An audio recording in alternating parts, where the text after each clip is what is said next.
Ma'am இதே மாதிரி பார்த்தீங்கன்னா ஃபஸ்ட்டு வந்து இந்த ஆப்பை ஓப்பன் பண்ணிக்கணும் சரிங்களா. இதில் வந்து இந்த மாதிரி ப்ளஸ் சிம்பிளை நீங்கள் டச் பண்ணிங்கன்னா நியூ ஸ்ப்ரெட்ஷீட்டுன்னு வரும். அதை வந்து நீங்கள் டச் பண்ணிங்கன்னா இது மாதிரி வரும் சரிங்களா. இப்போ இதில் வந்து இந்த இடத்துல இருக்கும்போது இந்த இடத்துல வந்து டெக்ஸ்ட் பண்ணணும். கீழே பாருங்கள், இந்த இடத்துல நீங்கள் டெக்ஸ்ட் பண்ணணும். இப்போ இந்த இடத்துல வந்து நேமுன்னு போட்டுக்கலாம், இல்லை நம்பர்னு போட்டுக்கலாம். காலம் நம்பர்னு போட்டுக்கிறோம். இங்கே வந்து இப்போ இது வந்து நடுவில் வரணும்னு வச்சுக்கோங்களேன்.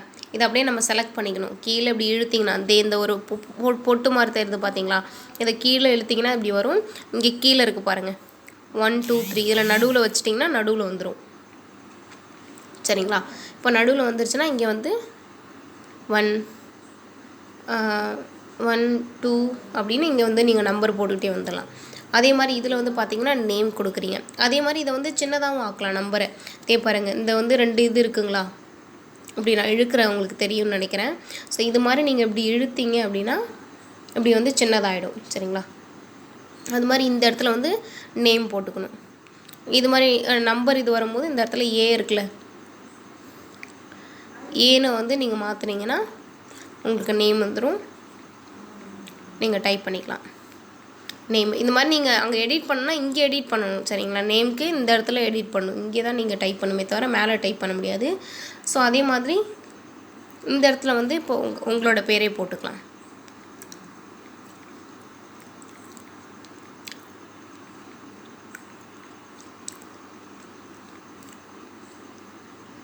அப்படின்னு போட்டுக்கிறீங்க சரிங்களா. அப்புறம் இங்கே வந்து டேட்டு போட்டுக்கோங்க, டேட்டு போட்டுக்கலாம். ஸோ இதே வந்து இது இந்த இடத்துல வந்து வேறு மாற்றணும் அப்படின்னா நீங்கள் என்ன பண்ணிக்கலாம்னு வச்சுக்கோங்களேன்.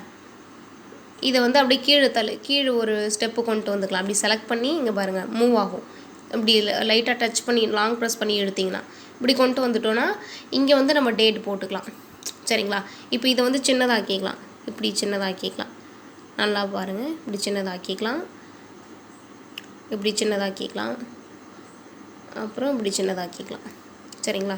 இது மாதிரி சின்னதாக்கி இதை 3 செலக்ட் பண்ணிவிட்டு இந்த இடத்துல இங்கே கீழே பார்த்தீங்கன்னா இந்த மாதிரி பண்ணோன்னா சுத்தமாக இதாகிடும். கீழே இது மாதிரி பண்ணோன்னா திரும்ப வந்துடும். இது மாதிரி சொன்னோன்னா அந்த இடத்துல இது செலக்ட் பண்ணி இந்த இடத்துல கேப் ஆகிடுமா, அந்த இடத்துல வந்து டேட்டு போட்டுக்கலாம். டேட்டு வந்து இன்றைக்கி என்ன டேட்டு 30 பாரு சாரி இந்த மேலே இருக்கும் பாரு 10/23 அது மாதிரி நீங்கள் போட்டுக்கலாம் ஓகேங்களா. இப்படி போட்டுட்டு கீழே வந்து அதே மாதிரி இந்த 3 வந்து தனித்தனியாக இருக்கா. இதில் வந்து ட்ரைனிங்கு, ஃபீட்பேக்கு, எல்டிபி ஃபோக்கஸ் சரிங்களா. அதே மாதிரி இதுக்கு வந்து இந்த டிக்கு எங்கேம்மா போகிறதுனா இந்த மாதிரி இதை டச் பண்ணிங்கன்னா இதில் வரும் டிக்குலாம். இதில் டிக்கு நீங்கள் அப்படியே போயிட்டே இருந்தீங்கன்னா அப்படி தள்ளிக்கிட்டே இருந்தீங்கன்னா இதே வருது பாருங்கள். இதில் இருக்கும் எல்லா சிம்பிளும். இது எங்கே இருக்குது பார்த்தீங்களா, டிக்கு இன்ட்டு மைனஸ் இது எல்லாமே இங்கே இருக்கும். ஸோ அப்படி நீங்கள் ஸ்வைப் பண்ணி வரணும். அதுக்கு வந்து இந்த இமோஜி வந்து கீபோர்டில் இருக்கிற இமோஜியை நீங்கள் டச் பண்ணிக்கணும் சரிங்களா. இது மாதிரி நீங்கள் போட்டுக்கலாம். இப்போ இந்த இடத்துல டிக்கு போட்டுக்கலாம், இந்த இடத்துல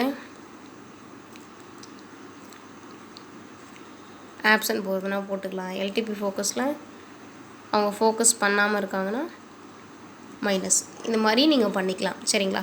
இது இன்னும் போல்டாக கூட போல்டு மாற்றணுன்னா இதே பாருங்கள் போல்டாக மாறிடும் சரிங்களா. இதே வந்து சைஸு பெருசாக்கணும் அப்படின்னா இது கலரு காட்டுது. இங்கே வந்து பாருங்கள், இதில் வந்து சைஸு வந்து இங்கே 10 11 12 பெருசாகிட்டே இருக்கும். இதை வந்து குறைச்சிக்கலாம், நம்ம 10 வச்சுக்கலாம். இப்போ இதுலேயே கலர் இருக்குது. ஃபாண்ட்டு மாற்றணுன்னா ஃபாண்ட்டு மாற்றிக்கலாம். இந்த மாதிரி நிறைய இருக்குது. இது வரைக்கும் புரிஞ்சிருக்கும்னு உங்களுக்கு நினைக்கிறேன். ஸோ புரியலன்னா எனக்கு கேளுங்க திரும்ப சரிங்களா.